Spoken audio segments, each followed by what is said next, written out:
नमस्कार, स्वागत है आपका हमारे विशेष कार्यक्रम में। इंदौर कीर्तिमान और उपलब्धियों के शहर के तौर पर जाना जा रहा है। आईआईएम और आईआईटी देश में पहली बार इंदौर जैसे शहर में, निजी टेलीफोन एक्सचेंज सेवा की शुरुआत इंदौर में, 5 बार स्वच्छता में प्रथम आने का कीर्तिमान इंदौर के नाम, एक और उपलब्धि इंदौर के नाम होने जा रही है और उस बारे में जानकारी देंगे इंदौर के लोकप्रिय सांसद शंकर लालवानी जी। शंकर भाई, स्वागत है आपका हमारे कार्यक्रम में। धन्यवाद। क्या नई उपलब्धि इंदौर में रेलवे के क्षेत्र में आप लेकर आ रहे हैं? देखिए, किसी भी शहर के विकास के लिए समग्र विकास होना जरूरी है और उसमें सबसे बड़ा जो योगदान है वो है इंफ्रास्ट्रक्चर का। और जब भी हम बड़ी इंडस्ट्री से बात करते हैं या उद्योग लगाने की बात करते हैं, शहर के विकास की बात हो, आईटी, तो सबसे पहला जो उनकी बात आती है कि कनेक्टिविटी कैसी है शहर की। आबोहवा तो हमारी अच्छी है, बाकी चीज़ों में हम बहुत आगे हैं, लेकिन कनेक्टिविटी का भी मुख्य मुद्दा रहता है। धीरे धीरे हम जो एयर कनेक्टिविटी है, हमने देखा है एयरपोर्ट का विस्तार भी हो रहा है, आने वाले समय में और विस्तार होगा, उसकी एक योजनाएं बन रही है और अंतर्राष्ट्रीय फ्लाइटें भी शुरू हो रही है, नंबर ऑफ फ्लाइट बढ़ रही है। माननीय प्रधानमंत्री जी का जो कहना है कि देश का आम व्यक्ति जो हवाई चप्पल पहनता है वो हवाई जहाज में घूमे, वो भी चल रहा है। इसके साथ साथ रोड कनेक्टिविटी में हमने देखा, पिछली बार माननीय नितिन गडकरी जी इंदौर आए थे, इंदौर के आसपास जुड़ी हुई जितनी योजना है उनसे चर्चा हुई थी और उन्होंने बहुत सारी योजना स्वीकृत की है। तो रोड की कनेक्टिविटी भी है। अब आती है ट्रेनों की कनेक्टिविटी। आदरणीय ताई जी के समय बहुत सारी ट्रेनों की कनेक्टिविटी इंदौर को मिली थी, सौगातें मिली थी, लेकिन जिस प्रकार हम देख रहे हैं कि विकास कभी रुकता नहीं, विकास और आगे बढ़ता है। आने वाले दिनों में इंदौर में जिस प्रकार से जब ये इंदौर से खंडवा अकोला की ब्रॉड गेज लाइन हो जाएगी, तब हमारा इंदौर शहर का रेलवे स्टेशन मेन ट्रैक पर आ जाएगा, पहली बात। दूसरा, आने वाले दिनों में जो हमारा रेलवे स्टेशन उसको सौंदर्यीकरण के साथ साथ इसको किस प्रकार से उसका डिजाइन किया जाए, स्मार्ट किया जाए। हाल ही में हमने देखा कि माननीय प्रधानमंत्री जी ने भोपाल में एक रेलवे स्टेशन का लोकार्पण किया और जब उस रेलवे स्टेशन को हम देखते तो ऐसा लगता है कि एयरपोर्ट के अनुसार रेलवे स्टेशन सभी सुविधाएं। मैंने आज माननीय रेल मंत्री जी से मुलाकात की और उनसे निवेदन किया कि इंदौर के रेलवे स्टेशन को भी इसी प्रकार आधुनिक बनाए, एयरपोर्ट की तर्ज पर बनाए। उन्होंने इसकी सहमति दी और अधिकारियों को भी निर्देश दिए और 1 महीने के अंदर पूरा सर्वे और डिजाइन बनने की संभावना है। और इस पूरे प्रोजेक्ट में हम अगर देखें तो इसको आने वाले 50 सालों में क्या क्या आवश्यकता होगी उसको मान देखते हुए, दूसरा यात्रियों की संख्या जो बढ़ेगी उसके ध्यान में रखते हुए, और जो एयरपोर्ट पे हम फैसिलिटी देखते हैं, चाहे वो कैफेटेरिया हो, मॉल हो, शॉपिंग मॉल हो, और यात्री कभी कभी आते हैं, हमने देखा बहुत सारे यात्री आते हैं 1 दिन के लिए आते हैं, तो उनके रहने की भी कम दाम पर रहने अच्छी सुविधा मिले, तो एक रहने की जो होटल होती है जो किफ़ायती दरों पे मिलती है वो भी वहाँ रहे, ताकि यात्री जो आते हैं सीधे रेलवे से सामान रखें, अपना व्यापार करके चले जाएं।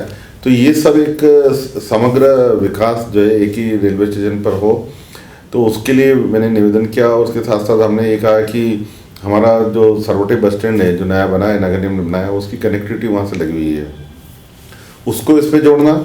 और उसके साथ साथ मेट्रो जो हमारे शास्त्री ब्रिज के वहाँ से निकलने वाली है, उस रेलवे मेट्रो स्टेशन को भी इसमें जोड़ना, ताकि किसी भी व्यक्ति को मेट्रो से अगर रेलवे में कहीं से भी आना है, मेट्रो के माध्यम से वो रेलवे स्टेशन आ सकता है, कहीं दूसरे गांव से आना है और दूसरे शहरों से बसों के माध्यम से आ सकता है, वो रेलवे स्टेशन आ सकता है।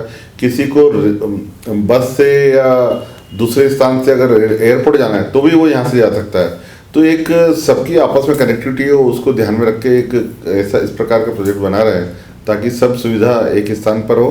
तो मुझे लगता है कि इसको लेके जगह बड़ी लगेगी और उस जगह बड़ी लगने को लेकर हमने चर्चा की। इधर जो पटेल ब्रिज है वहाँ तक रेलवे की जो ज़मीन है उसको लेकर पटेल प्रतिमा तक, और पटेल प्रतिमा से अगर हम देखें तो यूनिवर्सिटी के सामने जो पास में जो जगह है वो हमारी रिजर्वेशन काउंटर, रेलवे कॉलोनी, इन सबको मिला के एक कॉम्प्लेक्स बनाने की योजना है।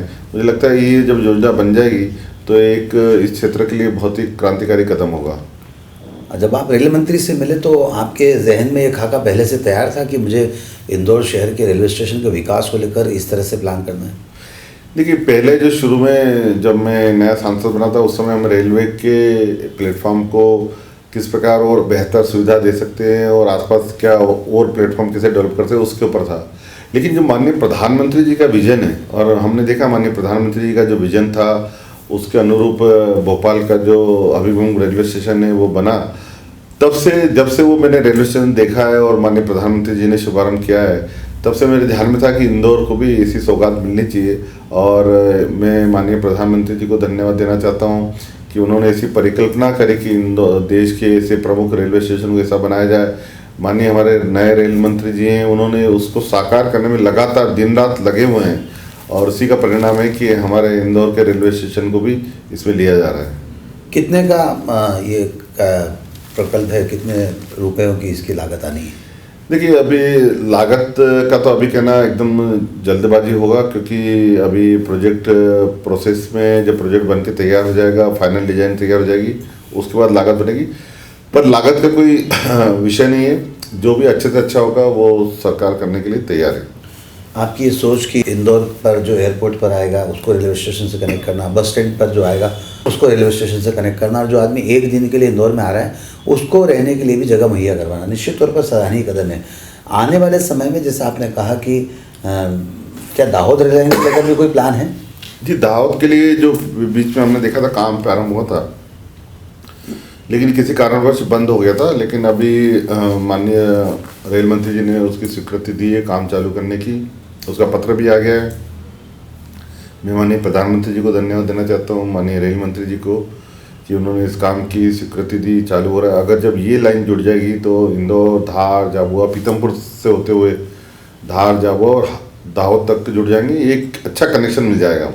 और ये जो ब्रॉड गेज का काम हमारा चल रहा है, इसमें जो एक छोटा पोर्शन है खास करके मऊ से लेकर सनावद तक, उसको लेके बोर्ड में शीघ्र निर्णय होने वाला है कि उसका टेपर क्या रहा, ग्रेडियंट क्या रहा है।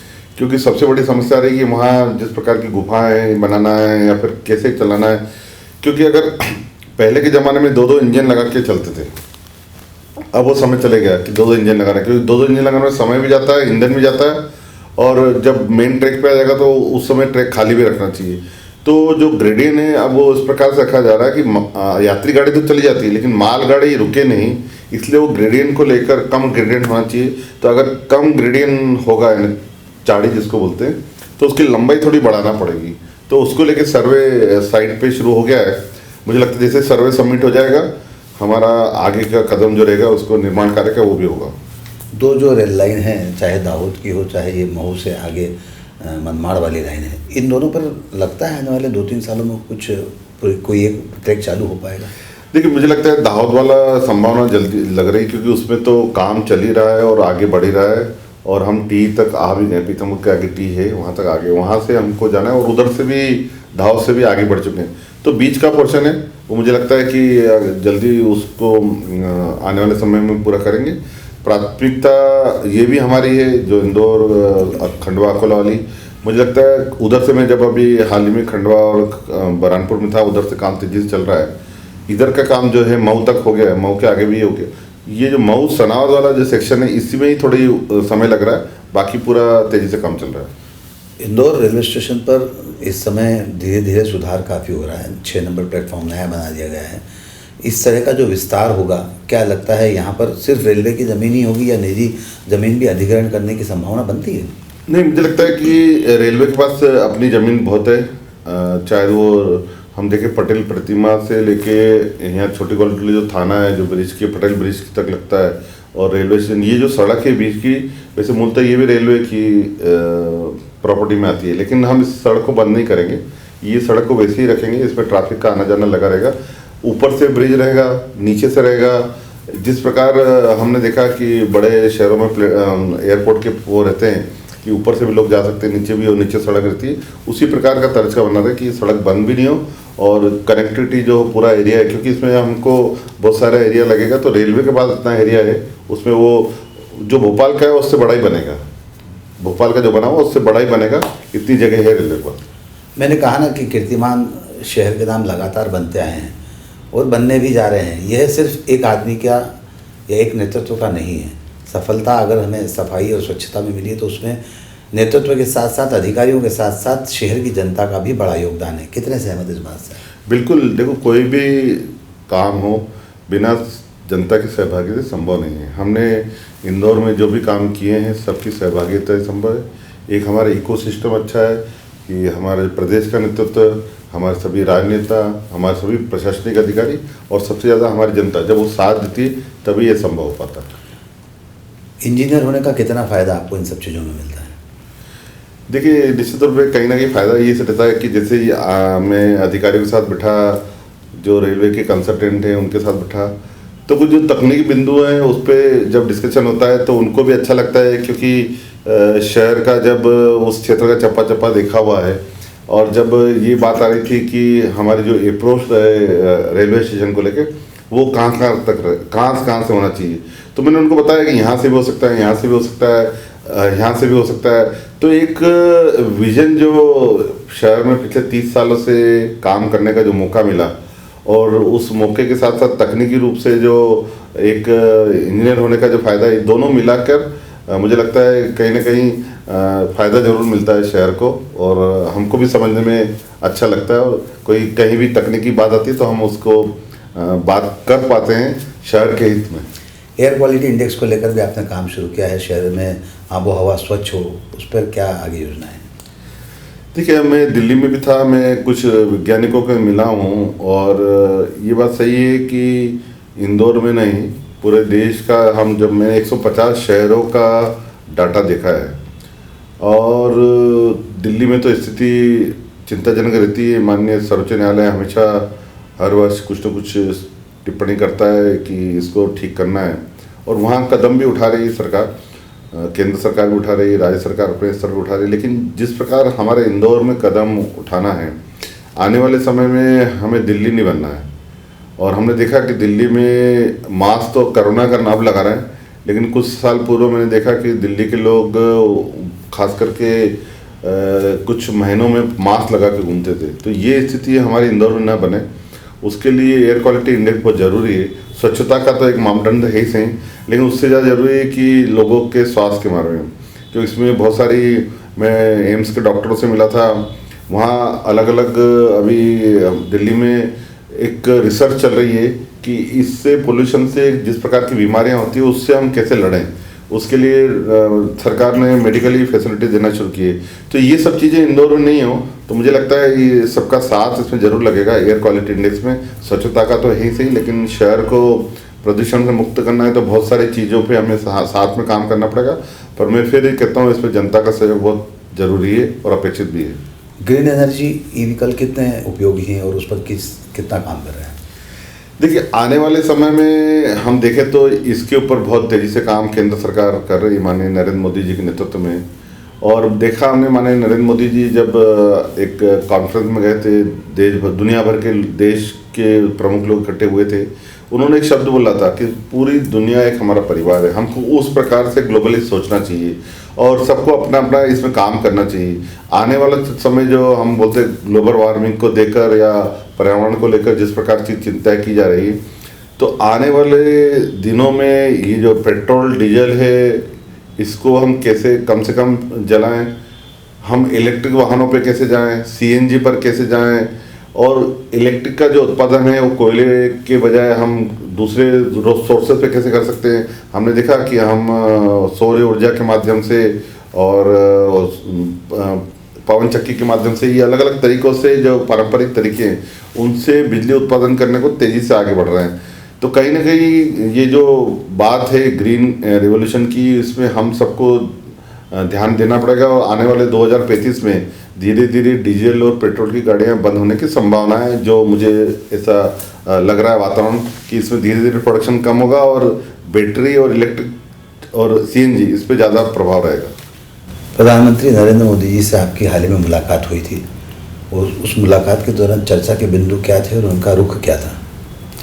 नहीं, देखिए, इंदौर स्वच्छता में नंबर 1 आता है, हमेशा 5 बार आया है।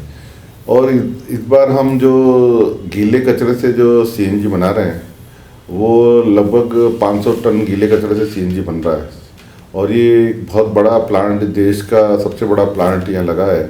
माननीय प्रधानमंत्री जी कहते हैं कि कचरे से भी कमाया जा सकता है, वेस्ट से वेल्थ, तो वो हमने इंदौर ने करा है। मैंने उनसे निवेदन किया है कि इसके लोकार्पण के लिए आप हमें स्वीकृति दें। और मुझे लगता है कि आने वाले समय में अभी उन्होंने हमारे पास जानकारी आ जाएगी। उन निमंत्रण मैंने जरूर दिया उनको इंदौर का, और इंदौर के लिए भी कहा है स्वच्छता में हम नंबर 1 आए आपके मार्गदर्शन में, आपके आह्वान पर। इंदौर तो चर्चा का विषय बना ही रहता है, तो बहुत ही अच्छा लगा उनसे मिलके, उनका आशीर्वाद मिला, कुछ उन्होंने हमें मार्गदर्शन भी दिया, वो भी आगे काम आएगा। देश के सबसे स्वच्छ शहर के सांसद होने के नाते लोकसभा के अन्य सांसदों में आप कितना चर्चा का विषय, इंदौर कितना चर्चा का विषय रहता है? देखिए, ये तो हमेशा चर्चा का विषय होता है, मुझे बोलना नहीं चाहिए। कल हमारे अर्बन डेवलपमेंट की एक मीटिंग थी शाम को 5:30 बजे, और उसमें सभी दलों के सांसद थे, हर पार्टी के सांसद थे, स्टैंडिंग कमेटी के। और हर बार हमारे शहरी विकास मंत्रालय की मीटिंग में इंदौर की चर्चा जरूर होती है कि इंदौर की स्वच्छता हो, इंदौर का अन्य जो हम काम कर रहे हैं उसमें। तो मेरे आसपास जो सांसद बैठे थे वो बोल रहे थे हमको इंदौर को लेकर जेलसी होती है, लेकिन ये हमारे लिए एक प्रेरणा है कि हम भी उतना कर पाएँ, उसके लिए वो कोशिश कर रहे हैं। लेकिन जो बाकी शहर है, मुझे लगता है उनको अभी काफ़ी सफ़र तय करना पड़ेगा इंदौर तक आने के लिए, पर वो ज़रूर प्रेरणा जरूर लेते हैं, वो देखते हैं इंदौर में क्या क्या नवाचार हो रहा है। इसलिए मैं इंदौर वासियों से यही निवेदन करूँगा कि जो आप कर रहे हैं पूरा देश आपको देख रहा है और पूरा देश आपको सराह रहा है, तो आइए हम सब मिलके और आगे बढ़ें। बिल्कुल सही कहना है शंकर लालवान जी का, आइए हम सब मिलकर इसे और आगे बढ़ाएं। देश के सबसे स्वच्छ शहर, 5 बार स्वच्छता का खिताब जो कि इस शहर के सांसद होना निश्चित तौर पर गौरव की बात है। उन सांसदों को इंदौर शहर से जलन भी होती है, वो एक अलग मुद्दा है, लेकिन निश्चित तौर पर इंदौर कीर्तिमानों का शहर है, इंदौर उपलब्धियों का शहर है। और शंकर लालवानी जी ने सांसद बनने के बाद अपनी जितनी क्रियाशीलता दिखाई है, निश्चित तौर पर इंदौर के हित में, इंदौर के लोगों के हित में। शंकर जी, हमसे बातचीत करने के लिए बहुत बहुत शुक्रिया। धन्यवाद। आज के इस कार्यक्रम में बस इतना ही। सुनील जोशी को दीजिए इजाज़त। नमस्कार।